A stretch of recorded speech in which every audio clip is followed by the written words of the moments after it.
கட்டுநாயக்க விமான நிலையத்தில் போதைப்பொருள் தொகையுடன் கைது செய்யப்பட்ட 22 பிக்குகளை வழிநடத்திய பிரதான சந்தேக நபரான பிக்குவை எதிர்வரும் மே மாதம் 2ஆம் தேதி வரை 7 நாட்கள் தடுத்து வைத்து விசாரணை செய்ய உத்தரவிடப்பட்டுள்ளது. சந்தேக நபர் இன்றைய தினம் நீர்கொழும்பு நீதிமன்றத்தில் முன்னிலைப்படுத்தப்பட்ட போதே நீர்கொழும்பு மேலதிக நீதவான் சுபானி அபிசேகர குறித்த உத்தரவை பிறப்பித்துள்ளார். கடவத்தை ரம்முத்துகளு ஸ்ரீ புண்ணிய லங்காராம விகாரியைச் சேர்ந்த அகுணுகுலே அமிதானந்த என்ற குறித்த சந்தேக நபர் தாய்லாந்திலிருந்து கொண்டு வரப்பட்ட போதைப்பொருள் தொகையை கட்டுநாயக்க விமான நிலையத்தில் பொறுப்பேற்பதற்காக காத்திருந்துள்ளார் என்பது விசாரணையில் தெரியவந்துள்ளது.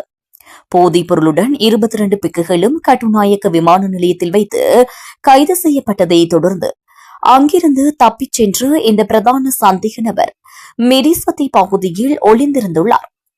அங்கு வைத்து நேற்றைய தினம் போலீசாரால் அவர் கைது செய்யப்பட்டுள்ளார்.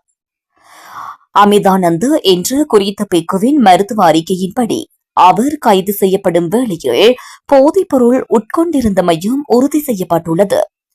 அத்தோடு ஏனைய பிக்குகளை தாய்லாந்திற்கு அனுப்பியமை மற்றும் அவர்களை வழிநடத்துவதற்காக பயன்படுத்தப்பட்ட வாட்ஸ்அப் கணக்கை இயக்கியமை போன்றவற்றை இவரை முன்னின்று செய்துள்ளமை நீதிமன்றில் அம்பலமாகியுள்ளது.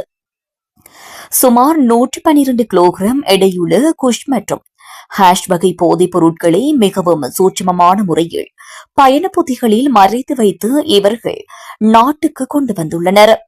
இதன் பெறுமதி 110 கோடி ரூபாவுக்கும் அதிகம் என மதிப்பிடப்பட்டுள்ளது.